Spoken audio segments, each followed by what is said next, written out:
la logique veut qu'on investit selon des opportunités ciblées, selon des marchés ciblés. Maintenant, comment y aller, comment concrétiser tout cela?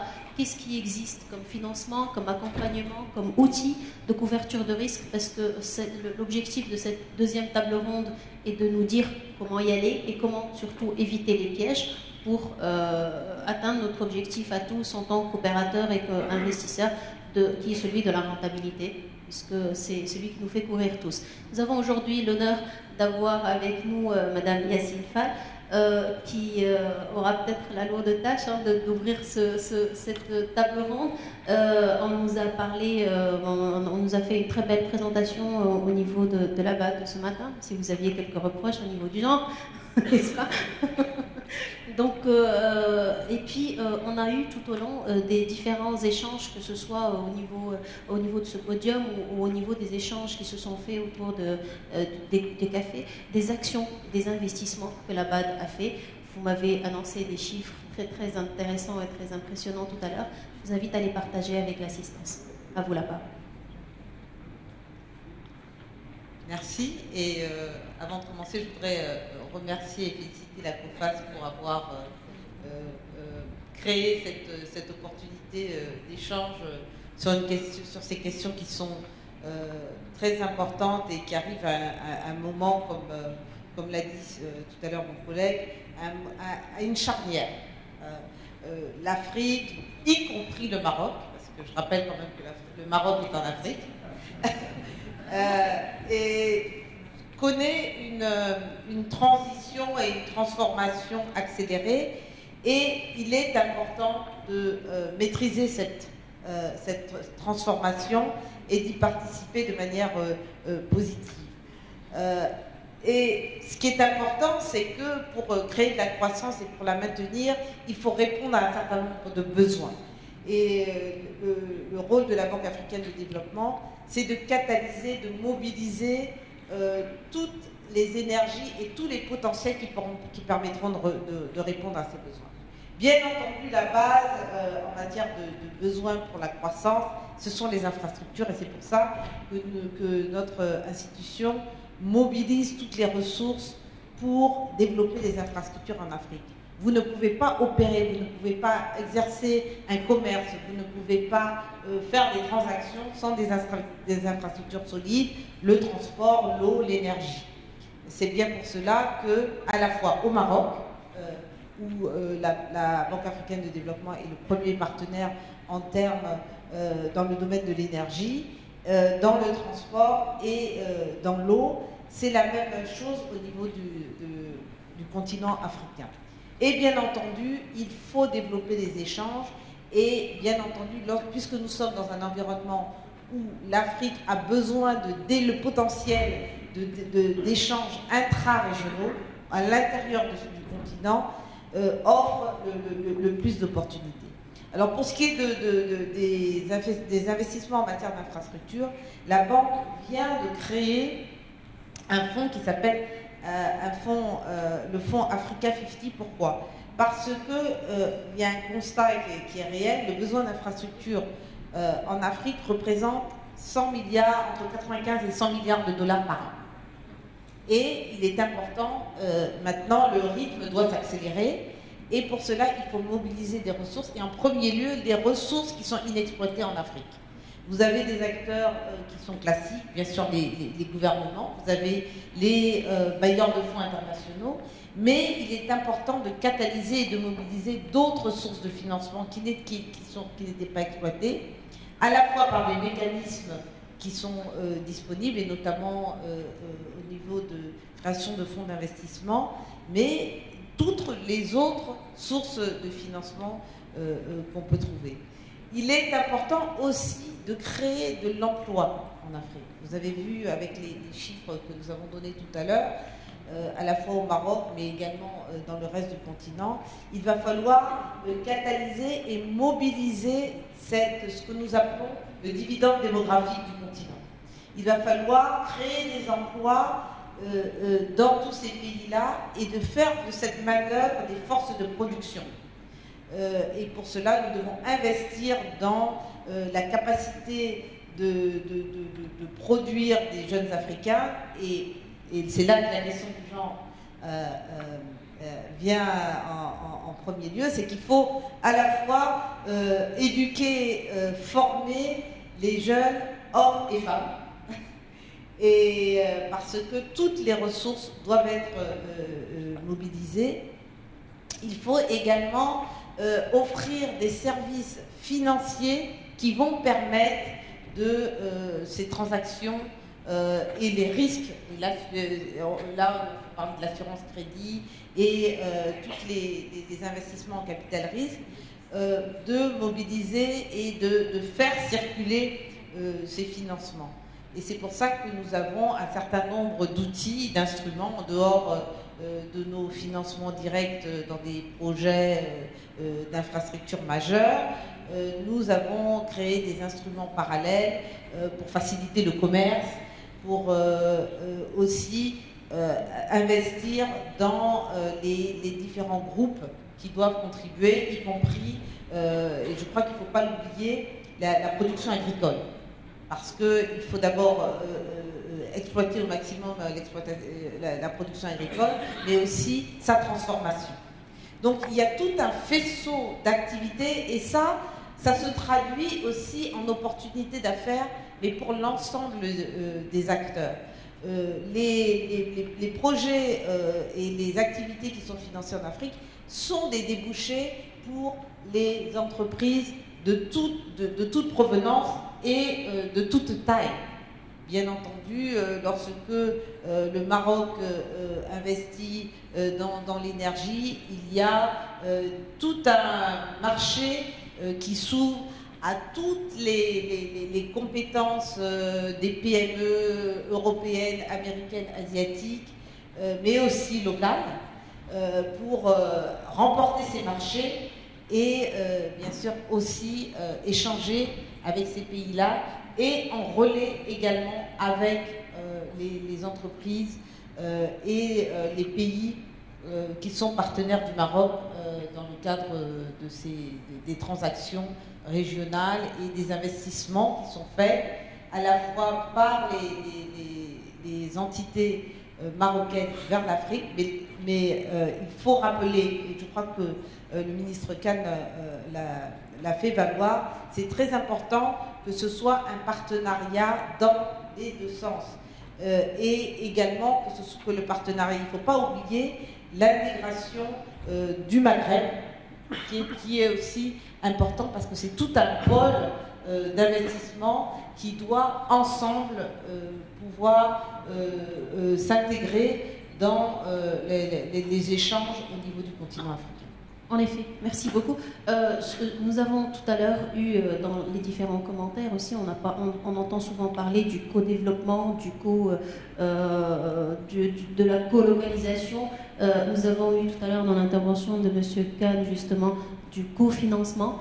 Nous avons avec nous aujourd'hui notre partenaire, M. Jean-Michel Papin.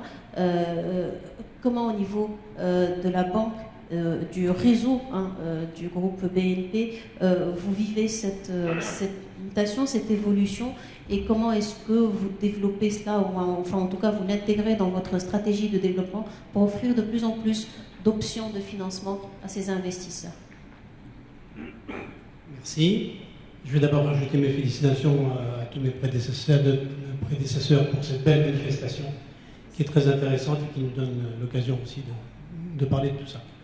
Alors, le groupe BNP Paribas, donc à travers sa structure qui est présente en Afrique subsaharienne et en Afrique du Nord, qui est représentée ici par M.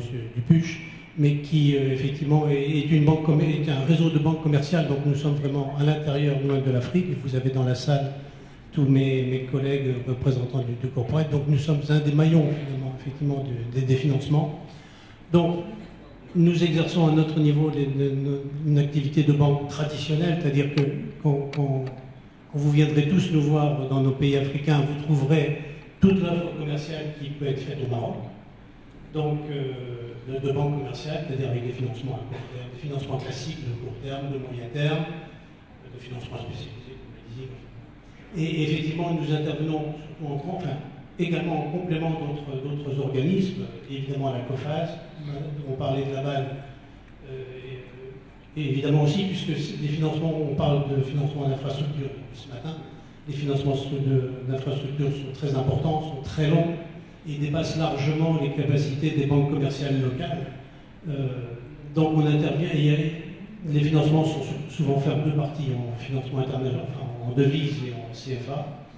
Donc les banques commerciales comme la nôtre interviennent le plus souvent sur la partie CFA, en accompagnement, en garantie, voilà. Donc il y a vraiment une combinaison de tout un tas de forces avec donc les organismes internationaux, avec des systèmes de garantie internes que le groupe BNPP a négocié avec d'autres partenaires qui interviennent là aussi bien pour les entreprises françaises que pour les entreprises étrangères. Donc on a tout un tas d'outils à notre disposition avec la force de notre réseau. Merci beaucoup. Justement, il y a bien évidemment l'investissement, il y a le financement d'investissement, et qui dit investissement dit aussi risque, donc dit couverture de risque, évaluation de risque. Quelle est un petit peu très rapidement peut-être la relation en termes d'évaluation de risque et le rôle que jouent des institutions comme BNP vis-à-vis des investisseurs par rapport à ça? Ouais, écoutez, on a l'avantage effectivement d'avoir de grands clients internationaux ou nationaux. Le groupe BNP Paribas est quand même très axé en Afrique sur la clientèle des entreprises, puisque selon les pays, ça représente 60 à 70-80% de notre activité.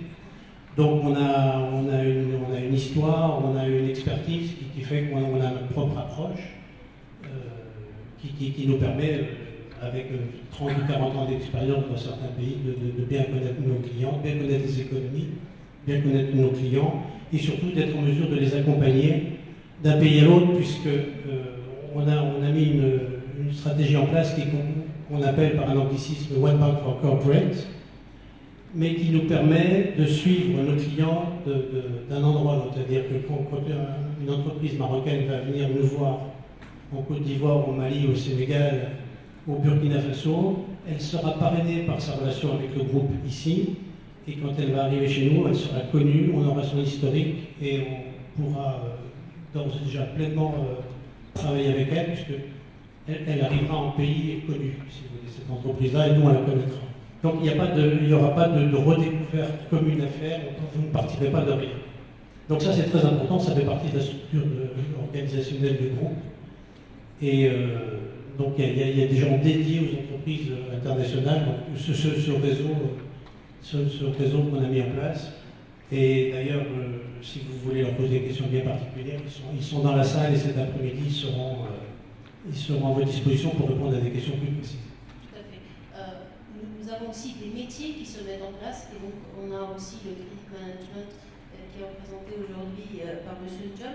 M. John, c'est une activité ou un métier clé dans le processus d'investissement en général et en Afrique. En Afrique, c'est quoi la particularité? Permettez-moi aussi de remercier Jean-Marc de m'avoir invité pour essayer de parler du credit management en tant que tel. Mais de but en bord, il faut savoir que c'est une profession qui est quand même assez très méconnue et qui n'existe qui est d'origine anglo-saxonne. Et même en France où j'exerce depuis plus de 20 ans, c'est seulement dans les grandes entreprises où on trouve vraiment la réelle fonction du credit manager.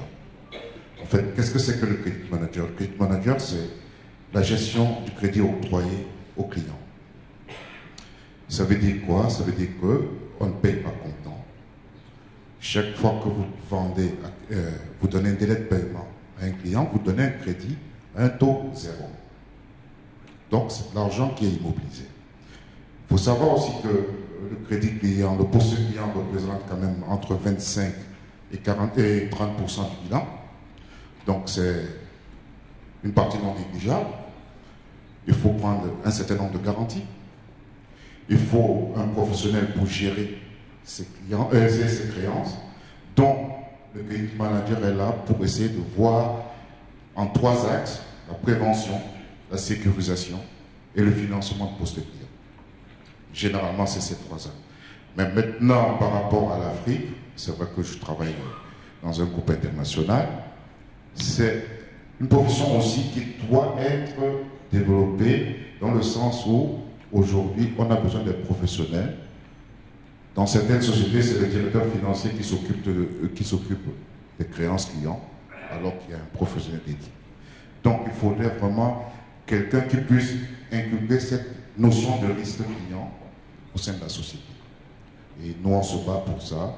Et voilà la tâche de credit manager. Ok, merci beaucoup.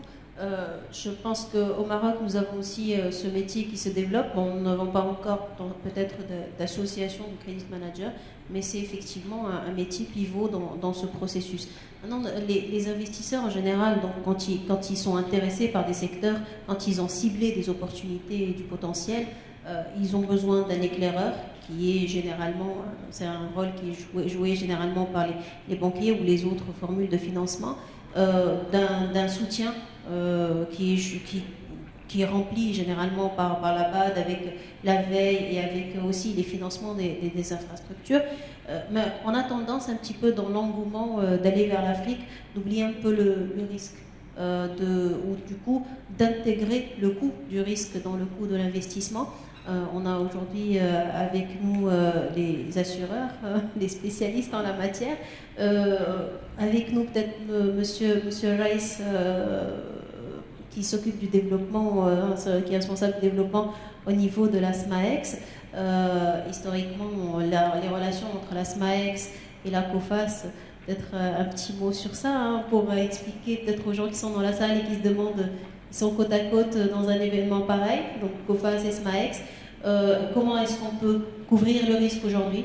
Quels sont les warnings à mettre pour les investisseurs au niveau de toutes ces nouvelles opportunités d'affaires qui s'offrent à nous? Quels sont les services qui existent et qui sont très peu connus des exportateurs marocains?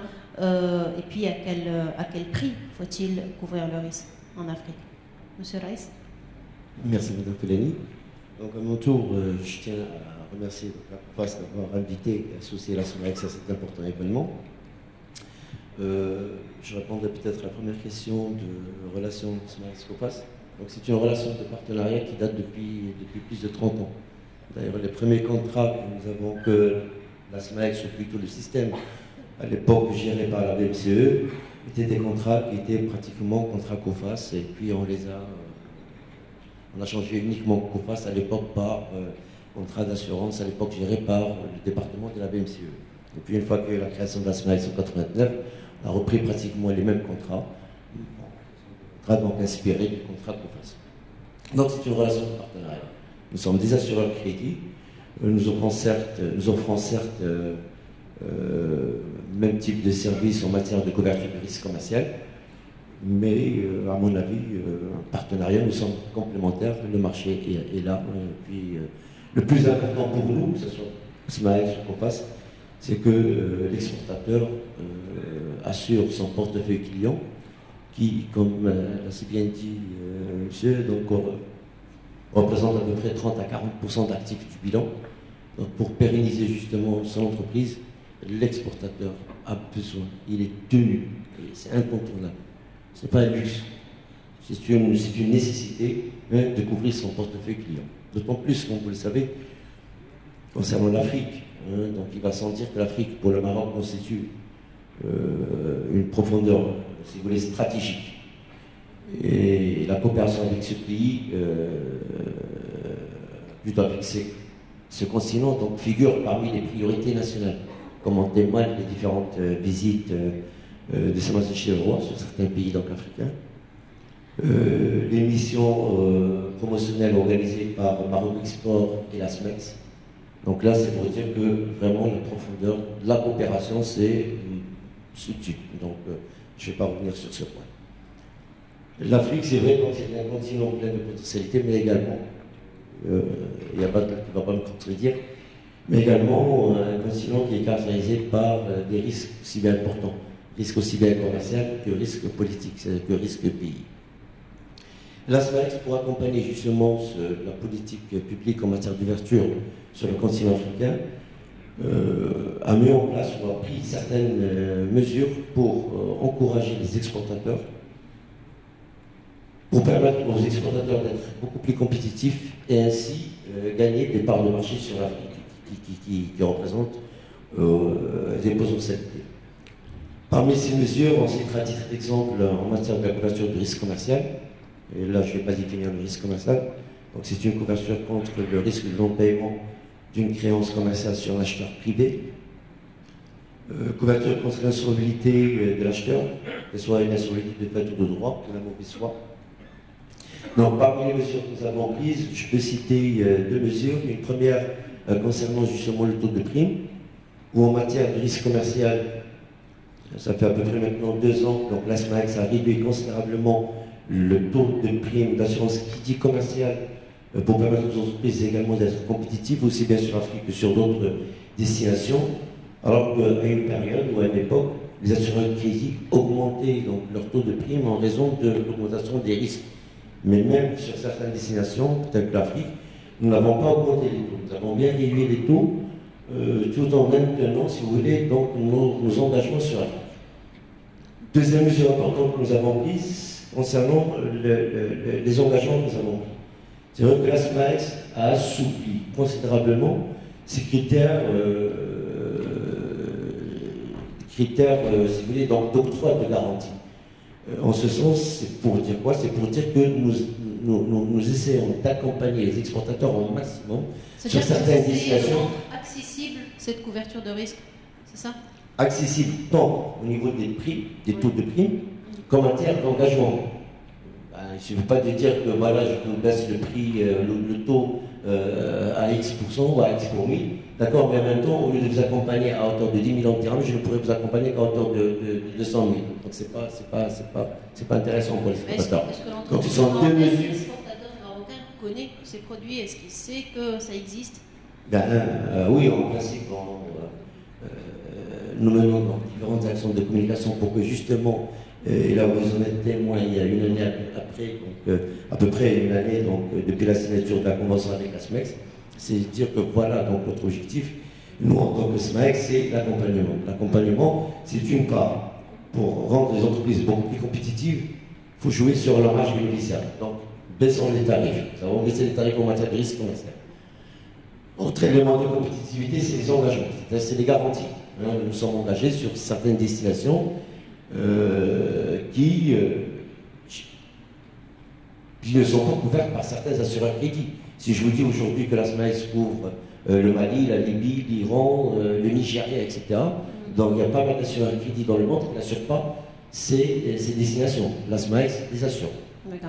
En matière de couverture du risque politique, c'est-à-dire du risque pays, qui couvre bien sûr le risque d'insolvabilité suite à un événement d'ordre politique, catastrophique ou le risque de non-transfert, que ce soit sur acheteur privé ou public, de même pour la réalisation, pas les exportateurs uniquement de biens et services, mais également pour les exportateurs ou les prestataires de services qui ont des marchés avec les pouvoirs publics, c'est-à-dire des marchés de construction, etc., etc. Donc là encore, nous avons mis en place, et sur l'assistance de la SMAEX, les pouvoirs publics ont réduit, ont baissé les taux de prime de 66 à 83% à peu près. C'est-à-dire que la couverture aujourd'hui, ou le taux de couverture pour la couverture de risque pays, le risque politique catastrophique et de non-transfert sur acheteur privé, est passé de 1,2 à 2 pour 1000. Pour la couverture du risque politique sur acheteur public, la baisse est de 83%. Donc le taux qui avoisinait, enfin, qui était entre 12 et 18 pour 1000, aujourd'hui, le taux ne dépasse pas 3 pour 1000. Donc là, ce sont des mesures pour permettre justement aux entreprises d'être beaucoup plus compétitives et de les accompagner sur ces destinations caractérisées de risque. En plus, nous offrons également des outils de promotion tels que les garanties foires et prospection qui permettent aux entreprises donc, de les accompagner donc, dans la recherche de nouveaux marchés, débouchés ou la conquête de nouvelles niches, et ça leur permet bien sûr de couvrir le risque d'échec de leurs actions commerciales. Ouais, bien, merci. D'une part, juste une petite idée, donc vous avez parlé tout à l'heure d'investissement, quand tout le monde a parlé d'investissement, nous, en tant que SMAEX, nous sommes aujourd'hui conscients du rôle que nous pouvons jouer, que nous jouons, aussi bien dans le développement des exportations que l'investissement. Si nous avons pris certaines mesures dont j'ai cité quelques mesures en matière d'exportation, Aujourd'hui, pour accompagner certains opérateurs marocains, investisseurs essentiellement sur l'Afrique, la SMAEX, et nous sommes en train aujourd'hui de préparer la signature de conventions avec certaines compagnies de renommée internationale pour trouver des solutions de garantie, la garantie des investissements aux opérateurs qui veulent investir sur l'Afrique. C'est vrai qu'aujourd'hui, la garantie des investissements n'est pas présente sur le marché, donc elle n'est pas sur le marché, mais nous avons trouvé un palliatif, c'est-à-dire une solution déjà via des compagnies internationales, en attendant que la SMAEX mette en place d'autres produits d'accompagnement, autres que ceux qu'on a pu citer, la garantie des investissements. Il y aura d'autres produits qui vont être mis en place. Merci, c'est une très très bonne nouvelle, je pense, pour les investisseurs. Nous avons également des offres qui sont complémentaires. Avec nous aussi Jean-Christophe pour nous parler un petit peu de l'offre de COFAS, mais pour nous parler aussi des ambitions de COFAS. J'ai entendu dire que le modèle COFAS Maroc est en train d'être dupliqué dans d'autres pays en Afrique. Comment ça se met en place? Qu'est-ce que tu as à nous dire par rapport à cet événement et par rapport à ses ambitions et ses enjeux? Alors c'est un secret, donc je ne vous en parlerai pas. Nous allons être cotés bientôt en bourse. Donc juste peut-être avant, pour continuer sur la discussion, je pense qu'il est intéressant de remettre un peu l'Afrique en parallèle par rapport à d'autres zones et à d'autres temps. En fait, quand les BRICS ont été nommés, rapproche un peu le micro. pardon, quand les BRICS ont été nommés BRICS, l'environnement des affaires dans les BRICS était au niveau des pays d'Afrique les plus importants et avec le plus gros potentiel aujourd'hui. Donc finalement, la conclusion de ça, c'est de dire l'environnement des affaires en Afrique, oui, potentiellement par rapport au risque pays qu'on peut avoir ou l'environnement des affaires, mais pas si différent de ce qu'on a pu connaître à d'autres époques quand on a nommé des BRICS comme des pays à fort potentiel. Donc mon deuxième point, c'est de dire quand l'émergence ou le retour du risque politique, on le voit sur toutes les zones. On le voit aujourd'hui sur la Russie, on l'a connu en Grèce, on l'a connu préalablement sur l'Argentine. On y est exposé au niveau mondial. Donc l'Afrique ne déroge pas à la règle. On aurait tous espéré que ce soit le cas, mais malheureusement ce n'est pas le cas. Et en même temps, je pense que depuis le temps, le contexte africain a été intégré par les opérateurs économiques. Et je ne pense pas que fondamentalement ce soit un frein. Regardez aussi la marge établie par les entreprises. On ne citera pas des grands noms d'entreprises de consommation, de grande consommation sur le marché africain. Vérifier la marge réalisée par ces entreprises sur ce marché par rapport aux marges qui réagissent dans d'autres pays, c'est intégré dans le prix et c'est accepté par les opérateurs locaux. Alors évidemment que c'est un frein dans une certaine mesure au développement, mais en même temps je pense que ça a été intégré par tous les opérateurs. Donc j'y vois pas de frein particulier. Je citerai un deuxième exemple. On avait la situation en Côte d'Ivoire qui était plus compliquée. La Côte d'Ivoire est repassée avec une note de risque pays plus souple, qui fait que les plafonds des assureurs crédits au niveau mondial se sont largement assouplis.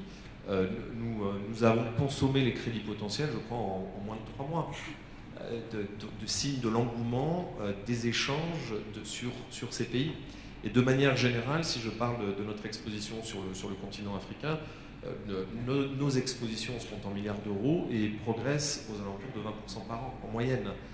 On est une des zones les plus dynamiques au monde en matière d'augmentation, d'exposition, qui ne font que traduire les besoins et les volontés des entreprises de pouvoir se développer sur ce marché. Donc, c'est le premier élément. Deuxième élément, c'est que je pense que vis-à-vis des exportateurs marocains, tout est en place aujourd'hui vis-à-vis des exportateurs, tant en matière de solutions de financement pour aller sur l'Afrique, que ce soit des financements qui sont structurels ou alors des financements de besoins en fonds de roulement, des financements en court terme, adossés ou non adossés, avec des garanties plus ou moins élevées. Je pense que toutes les solutions existent. Et on a aussi l'avantage au niveau des exportateurs marocains, c'est que les banques marocaines ont tissé un réseau sur les principaux pays africains et leur permettent justement par ce biais d'avoir un pont aérien et financier qui leur permet d'avoir des interlocuteurs avec qui parler. Parce que le vrai frein, entre guillemets, sur ces pays-là, c'est la connaissance de la contrepartie. Et c'est ça le vrai enjeu, c'est le développement d'une culture de visibilité des entreprises pour que justement, face à cette visibilité-là, on donne de la visibilité aux opérateurs de financement et aux opérateurs en assurance crédit pour justement amener les garanties et ou les financements nécessaires au développement des activités qui vont permettre justement de développer des courants d'affaires immobiliers et financiers. Je pense qu'aujourd'hui, la stratégie du Maroc dans ces implantations-là fait qu'on a des opérateurs qui sont non seulement informés et qui ont de plus en plus de l'information accessible par ces ponts justement aériens et des plantations qui ont été faits sur les marchés. On parlait très rapidement de COFAS par rapport à ce biais-là.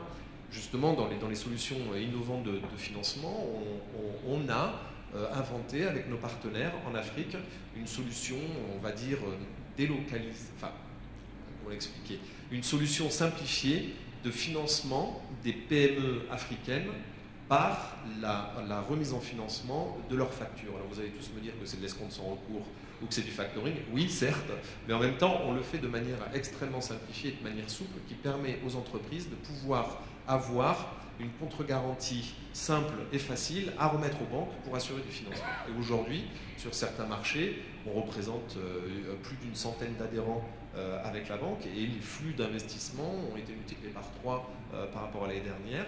Et nous venons d'ouvrir la Côte d'Ivoire justement sur le financement, nous venons d'ouvrir le Ghana. Et c'est véritablement avec nos partenaires bancaires érigé en modèle de développement, de financement des entreprises africaines. Et ça amène aussi, évidemment, tout le monde à apporter plus de lisibilité sur ces marchés-là, qui devraient, nous espérons, pouvoir générer encore plus d'activités et de financement pour les opérateurs. Est-ce que toutes les activités, tous les secteurs sont couvrables, excusez-moi le terme, au niveau assurable par rapport à vos services? J'ai eu beaucoup de questions sur les BTP, j'en ai eu au moins 3 ou 4. Qu'est-ce qu'on fait pour accompagner les entreprises de BTP sur les marchés africains, que ce soit en amont ou en aval? Peut-être une première partie de la réponse à ton niveau et peut-être revenir... Est-ce que tout est couvrable? Non, comme au Maroc, comme ailleurs, vous avez des secteurs qui se portent bien et des secteurs qui se portent moins bien. Il faut aussi rappeler, pour avoir des chiffres qui sont confrontables, et ça existe aussi sur certains marchés sud-européens, c'est qu'on a à peu près la moitié ou un peu moins de la moitié des transactions qui restent quand même au niveau domestique, non officielles. Je n'utiliserai pas d'autres termes. Et c'est un problème aussi, c'est qu'on se retrouve finalement à avoir un marché informel qui demeure important et qui échappe complètement au flux de bancarisation ou au flux de financement ou de contre-garantie officielle. Ça aussi, c'est important d'apporter cette visibilité sur ces marchés-là pour que ça génère de la visibilité et du financement potentiel. Après, le bâtiment, oui, ça boom. On était au Cameroun, on était allé voir le port de Kribi, les infrastructures routières, on était au Sénégal, on a vu les constructions aussi, le Ghana qui est complètement en train de se transformer. Oui, les besoins sont énormes, vous avez évoqué les chiffres de financement. Après, la réponse est quand même facile en même temps complexe. Exporter du ciment sur ces pays-là, ça s'avère un peu complexe, vous avez un coût de transport qui fait que vous n'y arriverez pas. Donc, aujourd'hui, je pense que ce qui est important de voir au niveau du Maroc, et on est en train de voir le mouvement, c'est que des entreprises ont atteint la taille critique et l'expertise sur le marché marocain et aujourd'hui exportent leur expertise sur les autres marchés. On ne citera pas deux grands opérateurs en matière de ciment marocains qui sont maintenant fortement implantés sur les autres marchés africains. Et je pense que c'est une belle expérience. On évoquait tout à l'heure la stratégie des grandes entreprises qui sont les primo-accessants à des nouveaux marchés avec les environnements bancaires, pour justement aider le développement des PME. Et je pense que ça, ce sont des très bonnes expériences sur lesquelles le Maroc doit capitaliser. Nous avons véritablement un maillage qui est en train de se faire et des investissements lourds qui sont en train de se faire sur cette zone. Signe aussi, à mon sens, d'une perspective ou d'une vision confortable. Un investisseur qui n'a pas une vision à moyen terme ne prendra pas le risque d'investir, à moins d'avoir un retour sur investissement extrêmement rapide, ce qu'on ne connaît pas dans le métier malheureusement. Donc je pense que tous ces éléments doivent, c'est le maître mot, amener une confiance au niveau des opérateurs d'aller se confronter à ces marchés. Oui, parfait. Un petit complément de réponse, oui. Juste en complément à ce qu'a dit M. Badou, c'est vrai pour ce qui est du secteur du bâtiment. Donc là, si vous voulez, je distingue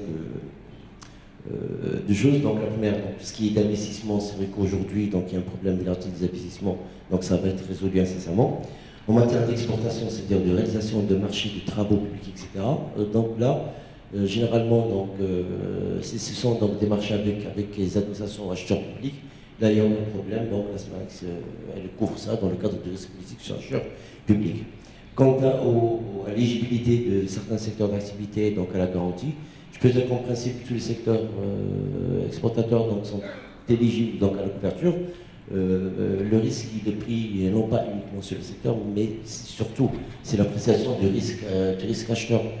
Donc nous, en tant que SMAEX, nous avons donc pensé justement à la petite entreprise exportatrice, et nous avons mis en place, il y a quelques 3 ou 4 ans, je n'en sais plus, donc une police d'assurance crédit simplifiée pour des petites entreprises qui réalisent moins de 5 millions en termes de chiffre d'affaires, pour leur alléger un peu tout ce qui est de la gestion administrative de leur police, ou le qui passe des déclarations mensuelles, paiement des prix mensuels. Donc c'est une police simplifiée, étalée sur une année, avec une prime forfaitaire annuelle et une garantie sur un certain nombre de clients étrangers. Je vous remercie beaucoup pour cette réponse. Je tiens juste à préciser que sur certaines questions que j'ai reçues, ont été soulevées les problèmes de gouvernance, les problèmes de compétences, de formation. Maintenant, comme on est dans la table ronde destinée au financement et à la couverture de risque, ce sont des éléments qui vont être certainement abordés encore une fois cet après-midi. Je suis obligée de clôturer, et je donnerai peut-être le mot de la fin à Madame Fall. Ça, on a l'équilibre, hein, homme-femme en termes de prise de parole, n'est-ce pas, pour le mot de la fin. Je tiens, avant de vous donner la parole, à remercier tous ceux et celles qui ont contribué à la réussite, je dirais, et à la tenue de cet événement aujourd'hui, en tout cas pour cette première partie. La deuxième partie de la journée, après le déjeuner, se tiendra sous forme d'ateliers simultanés, comme j'ai expliqué en début d'événement, donc autour des 3 grands marchés de l'Afrique, que sont le Maghreb, l'UEMOA et la CEMAC. Il y aura des experts à votre disposition. Ils vous exposeront un peu plus en détail le volet technique et l'approche à avoir par rapport à ces marchés-là. Mais vous aurez également l'opportunité, sous forme de B2B, dans la deuxième partie de l'après-midi, de les aborder directement avec des cas concrets et de partager avec eux votre propre expérience. Madame Fall, un dernier mot. Oui, je crois que la question de la gouvernance est très importante. D'abord, je crois que pour un investisseur et à l'étranger, savoir qu'on est dans un environnement où on peut recouvrer ses ressources, où on peut revenir de manière sûre à son point de départ. Et c'est pour cela que la question de la gouvernance en Afrique et de rendre les États d'abord capables d'assurer les régulations, d'assurer des accords. On a parlé par exemple de la double cotation. Je peux rassurer ce monsieur que nous sommes en train d'apporter un appui au gouvernement marocain et dans l'assainissement du secteur financier, la consolidation du secteur financier. Et l'une des mesures, c'est aussi de faire des études pour voir la possibilité de double cotation, par exemple avec la BRBM, je pense que c'est ça que vous parlez, et de s'assurer que tous ces mécanismes peuvent fonctionner à la fois sur un plan domestique, sur un plan sous-régional et sur le plan international. Et la cotation, justement, et l'ouverture du capital permet une amélioration et une évolution. Exactement. Et par exemple, la BAD a mis en place un mécanisme qui s'appelle Making Finance Work for Africa, la finance au service de l'Afrique, pour permettre à tous ces acteurs à la fois de pouvoir prendre un peu plus de risques par le biais des lignes de crédit et des appuis que nous leur apportons, et pour permettre en aval aux PME et aux acteurs de pouvoir accéder plus facilement à leurs services, à la fois financiers et d'intermédiaires. Merci beaucoup. Merci à tous d'être aujourd'hui avec nous. Bon appétit et on se donne rendez-vous dans 1 heure. On est là pour la salle.